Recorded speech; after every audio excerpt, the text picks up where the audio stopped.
28장. 우리가 구조된 후에 안즉 그 섬은 멜리데라 하더라. 비가 오고 날이 참해 원주민들이 우리에게 특별한 동정을 하여 불을 피워 우리를 다 영접하더라. 바울이 나무 한 묶음을 거두어 불에 넣으니 뜨거움으로 말미암아 독사가 나와 그 손을 물고 있는지라. 원주민들이 이 짐승이 그 손에 매달려 있음을 보고 서로 말하되 진실로 이 사람은 살인한 자로다. 바다에서는 구조를 받았으나 공의가 그를 살지 못하게 함이로다 하더니 바울이 그 짐승을 불에 떨어버리매 조금도 상함이 없더라. 그들은 그가 붙든지 혹은 갑자기 쓰러져 죽을 줄로 기다렸다가 오래 기다려도 그에게 아무 이상이 없음을 보고 돌이켜 생각하여 말하되 그를 신이라 하더라. 이 섬에서 가장 높은 사람 보블리오라 하는 이가 그 근처에 토지가 있는지라 그가 우리를 영접하여 사흘이나 친절히 머물게 하더니 보블리오의 부친이 열병과 이질에 걸려 누워있거늘 바울이 들어가서 기도하고 그에게 안수하여 낫게 하매 이러므로 섬 가운데 다른 병든 사람들이 와서 고침을 받고 후한 예로 우리를 대접하고 떠날 때 우리 쓸 것을 배에 실었더라. 석 달 후에 우리가 그 섬에서 겨울을 난 알렉산드리아 배를 타고 떠나니 그 배의 머리 장식은 디오수구로라. 수라구사에 대고 사흘을 있다가 거기서 둘러가서 레기온에 이르러 하루를 지낸 후 남풍이 일어남으로 이튿날 보디올에 이르러 거기서 형제들을 만나 그들의 청함을 받아 이레를 함께 머무니라. 그래서 우리는 이와 같이 로마로 가니라. 그곳 형제들이 우리 소식을 듣고 아비오 광장과 트레이스 티베르네까지 맞으러 오니 바울이 그들을 보고 하나님께 감사하고 담대한 마음을 얻으니라. 우리가 로마에 들어가니 바울에게는 자기를 지키는 한 군인과 함께 따로 있게 허락하더라. 사흘 후에 바울이 유대인 중 높은 사람들을 청하여 그들이 모인 후에 이르되 여러분 형제들아, 내가 이스라엘 백성이나 우리 조상의 관습을 배척한 일이 없는데 예루살렘에서 로마인의 손에 죄수로 내준 바 되었으니 로마인은 나를 신문하여 죽일 죄목이 없으므로 석방하려 하였으나 유대인들이 반대하기로 내가 마하지 못하여 가이사에게 상소함이요 내 민족을 고발하려는 것이 아니니라. 이러므로 너희를 보고 함께 이야기하려고 청하였으니 이스라엘의 소망으로 말미암아 내가 이 쇠사슬에 매인 바 되었노라. 그들이 이르되 우리가 유대에서 네게 대한 편지도 받은 일이 없고 또 형제 중 누가 와서 네게 대하여 좋지 못한 것을 전하든지 이야기한 일도 없느니라. 이에 우리가 너의 사상이 어떠한가 듣고자 하니 이 파에 대하여는 어디서든지 반대를 받는 줄 알기 때문이라 하더라. 그들이 날짜를 정하고 그가 유숙하는 집에 많이 오니 바울이 아침부터 저녁까지 강론하여 하나님의 나라를 증언하고 모세 율법과 선지자의 말을 가지고 예수에 대하여 권하더라. 그 말을 믿는 사람도 있고 믿지 아니하는 사람도 있어 서로 맞지 아니하여 흩어질 때에 바울이 한 말로 이르되 성령이 선지자 이사야를 통하여 너희 조상들에게 말씀하신 것이 옳도다. 일러스되 이 백성에게 가서 말하기를 너희가 듣기는 들어도 도무지 깨닫지 못하며 보기는 보아도 도무지 알지 못하는도다. 이 백성들의 마음이 우둔하여져서 그 귀로는 둔하게 듣고 그 눈은 감았으니 이는 눈으로 보고 귀로 듣고 마음으로 깨달아 돌아오면 내가 고쳐줄까 함이라 하였으니 그런즉 하나님의 이 구원이 이방인에게로 보내어진 줄 알라. 그들은 그것을 들으리라 하더라. 바울이 온 이태를 자기 셋집에 머물면서 자기에게 오는 사람을 다 영접하고 하나님의 나라를 전파하며 주 예수 그리스도에 관한 모든 것을 담대하게 거침없이 가르치더라. 아멘. 바울이 말한 대로 과연 풍랑 속에서도 한 사람도 목숨을 잃지 않고 그들이 육지에 다다르게 됩니다.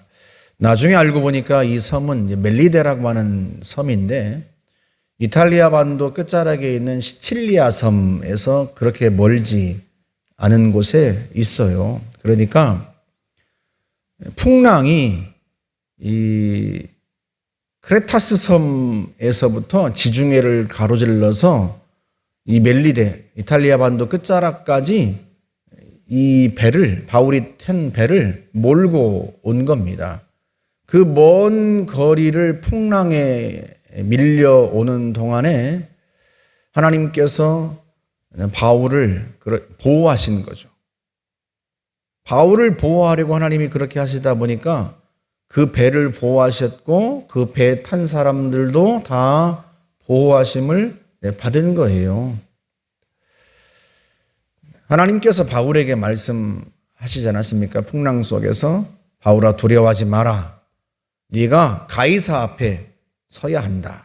하고 27장 24절에서 하나님의 사자를 보내서 말씀하셨단 말이죠. 하나님이 말씀하신 대로 풍랑 속에서 그를 보호하신 거예요. 하나님의 그런 보호하심은 이 멜리데 섬에 구조된 첫날도 계속해서 이어집니다. 원주민들이 이제 날이 차니까 이 사람들을 도우려고 불을 피워줬는데 바울이 이제 나무 한 묶음을 불에 던졌더니 아마도 그 나무 속에 독사가 있었던 모양이에요. 뜨거우니까 독사가 튀어나와서 바울의 손을 문 거죠. 아예 그 손에 매달려 있었습니다. 그런데 바울이 태연하게 이 뱀을 불에 떨어뜨립니다. 그 광경을 보고 섬 주민들이 굉장히 놀라요. 왜냐하면 이게 독사인데, 그래서 이 사람이 아마 손이 붙든지 금방 쓰러져 죽을 거다라고 생각했는데 바울은 아무렇지도 않게 태연하게 이제 불을 떼는 거죠. 어떻게 바울은 이렇게 태어날 수 있을까? 그리고 바울은 왜 아무렇지도 않을까? 그 하나님의 보호하심 때문에 그래요. 바울도 그 사실을 믿고 있고요. 하나님께서 바울에게 분명히 말씀하셨단 말이죠. 네가 가이사 앞에 서야 한다. 바울은 하나님이 자기에게 말씀하신 대로 이루실 거라고 믿었습니다. 그게 풍랑이 이는 배 위에서 사람들에게 했던 말이기도 하잖아요. 나에게 하신 말씀대로 이루실 것을 나는 하나님을 믿는다 하고 말하지 않습니까? 그러니까 하나님께서 자기를 반드시 가이사 앞에 세울 것을 바울은 믿었어요. 그렇기 때문에 독사가 아니라 그 더한 것이 와도 하나님이 그 속에서 자기를 건져주실 거라는 확고한 믿음이 있단 말이죠. 그래서 태어난 거예요. 그리고 실제로 하나님이 독사의 독을 무력하게 만든 거고요. 여러분, 우리에게도 이 믿음이 있어야 합니다. 하나님이 우리에게 주신 사명을 이루시기까지, 하나님이 우리를 향한 뜻을 이루시기까지 우리를 지키실 거라는 그 믿음을 갖고 우리가 살아야 돼요. 하박국 2장 4절에서 주님께서 말씀하시죠. 의인은 믿음으로 말미암아 살리라. 여러분, 그렇다고 해서 우리가 우리의 몸을 함부로 하라는 뜻이 아니에요. 그건 하나님을 시험하는 거죠. 하나님께서 내게 주신 사명을 이루실 때까지 나를 보호하실 거다. 그리고는 자기 몸도 돌보지 않고 아무렇게나 한다면 여러분, 그건 하나님을 시험하는 꼴이 됩니다. 마귀가 공생애를 시작하려는 예수님을 그렇게 시험하죠. 성전 꼭대기에 세우곤 뛰어내려봐라. 그러면 천사가 너의 발을 붙들어 줄 것이다. 그러자 예수님께서 마귀를 어떻게 물리치시죠? 주 너의 하나님을 시험하지 말라. 우리가 하나님을 시험하면 안 되죠. 하나님 우리에게 주신 사명을 이루어야 하기 때문에 더더욱 우리가 우리의 몸을 잘 관리하고 우리가 하나님께서 주신 사명을 다 이루기까지 우리가 우리의 몸을 잘 관리해야 되는 거예요.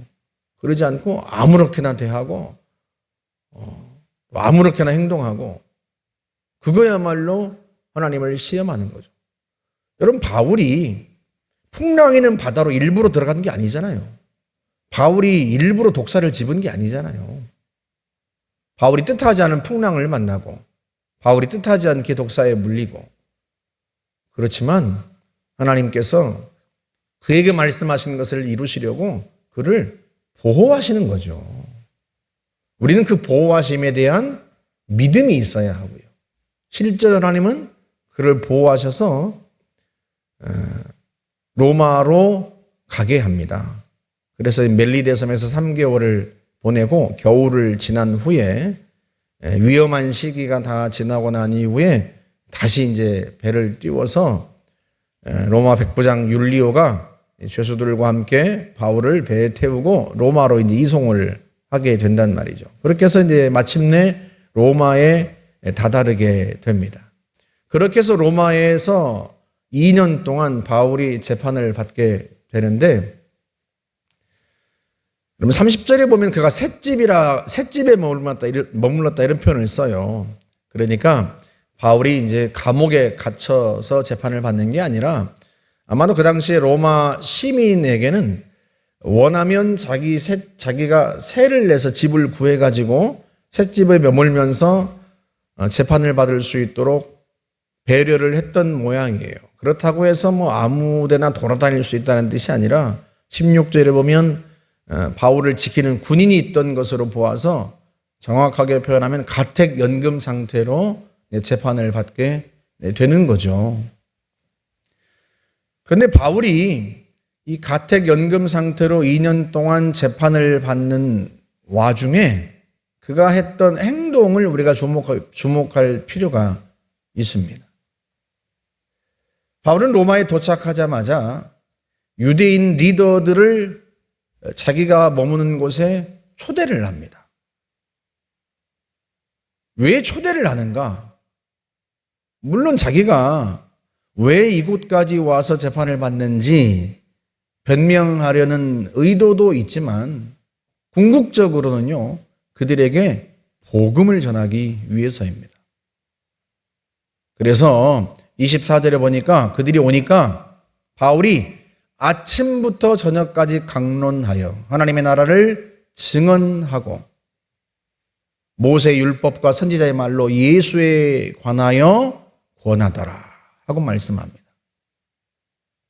그러니까 바울의 관심사는요, 다른 데 있지 않아요. 오직 복음을 전하는 데 있습니다. 바울의 인생 자체가요, 거기에 초점이 맞춰져 있습니다. 사도행전 마지막 절인 30절, 31절도 역시 그렇게 표현해요. 바울이 온 이태를 자기 셋집에 머물면서 자기에게 오는 사람을 다 영접하고 하나님의 나라를 전파하며 주 예수 그리스도에 관한 모든 것을 담대하게 거침없이 가르치더라. 우리 같으면 재판받는 일에 관하여서 신경을 쓰고 어떻게든 그 재판을 무죄로 이끌도록 노력할 텐데 바울은 거기에 대하여 관심이 없어요. 바울은요, 어떻게 하면 사람들에게 예수 그리스도를 전파할까? 오직 거기에 초점이 맞춰져 있습니다. 그러니까 바울은 한마디로 표현하면 복음에 미친 사람이에요. 왜 그가 그렇게 복음에 미쳐 있습니까? 그건 다른 이유 때문이 아니에요. 복음을 들으면 사람이 살아나기 때문에 그래요. 사람이 구원받기 때문에 그래요. 살아계신 하나님을 전하고 살아계신 예수 그리스도를 전한 것보다 더 중요한 일이 없어요. 우리의 창조주요 구원자이신 예수 그리스도를 만나고 그분에게 응답하는 것보다 우리의 인생에 중요한 일이 없단 말이죠. 우리의 인생에 관한 모든 해답이 예수에게 있습니다. 그러므로 그걸 전하는 것보다 더 중요한 일이 없어요. 예수를 전하면, 예수의 말씀을 전하면 그 말을 듣고 반응하는 사람들이 구원을 받고 살아난단 말이죠. 여러분, 그러니 그보다 더 중요한 일이 어디 있겠어요? 우리가 사람들을 도울 수 있죠. 어떻게 하면 그들이 잘 살 수 있을지 여러모로 도울 수 있습니다. 그러나 궁극적으로는요, 그들로 하여금 예수 그리스도를 알게 하는 게 중요해요. 왜냐하면 인생의 해답이 예수에게 있거든요. 예수님을 만나고 그분의 음성을 듣고 그분을 따르는 것보다 더 중요한 일이 어디 있겠습니까? 사람들이 찾고 있는 인생의 길, 인생의 해답, 그게 예수에게 있기 때문에 그래요. 그래서 우리가 여러모로 이런저런 일로 사람들을 돕지만 궁극적으로는요, 그들에게 복음을 전해야 됩니다. 그렇지 않으면 우리가 이런저런 방법으로 사람들을 돕는 그 모든 것이 사실은요, 다 무색하게 된다는 말이죠.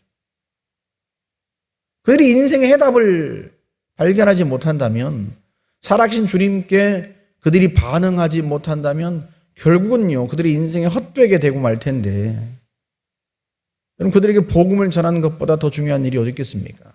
그래서 바울은 다른 어떤 것보다도요, 심지어 자신의 안위보다도 복음을 전하는 데 주력합니다. 그가 누군가의 병을 고쳐주려고 기도한다면 그건 그 사람의 건강을 위해서라기보다는 그걸 통해서 그가 복음을 들을 수 있도록, 예수를 만날 수 있도록 하는 거고요. 모든 것은 다 거기에 초점이 맞춰져 있습니다. 여러분, 우리도 마찬가지입니다. 우리가 직업이 무엇이든 또 지위가 무엇이든 우리가 어떤 일을 하든 그 모든 일들을 통해서 결국은 사람을 살리고 구원하는데 우리 인생의 초점이 맞춰져 있어야 합니다.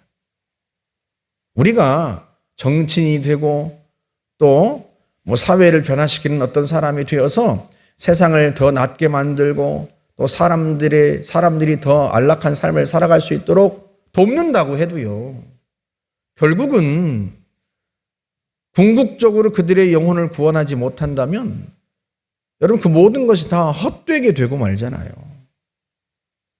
그러므로 우리가 사는 자리에서, 우리가 일하는 곳, 또 우리에게 주신 재능, 지식, 그 모든 걸 통해서 사람들을 안락하게 편안하게 살도록 돕지만 궁극적으로는 그것은 그들의 영혼을 구원하기 위한 디딤돌에 불과합니다. 우리가 그 사실을 결코 잊으면 안 돼요. 저와 여러분들이 오늘 이 사도행전을 마치면서 바울에 관하여 마지막에 표현했던 그 말씀,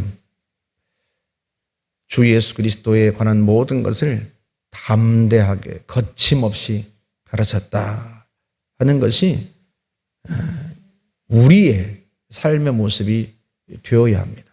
그렇게 하나님 앞에 기도하고, 주님이 저를 어느 자리에 세우시든 어느 곳에 두시든 주님에 관한 모든 것을 담대하게 거침없이 전하여서 그들의 영혼을 궁극적으로 구원하고 그들이 이 땅에 사는 동안에 정말로 창조주 구원자이신 주님께 응답하고 길 되신 주님을 따라 살아갈 수 있도록 돕는 자로 우리를 세워주십시오 하고 그렇게 기도해야 할 줄로 믿습니다. 우리 함께 기도하겠습니다. 좋으신 하나님, 감사합니다.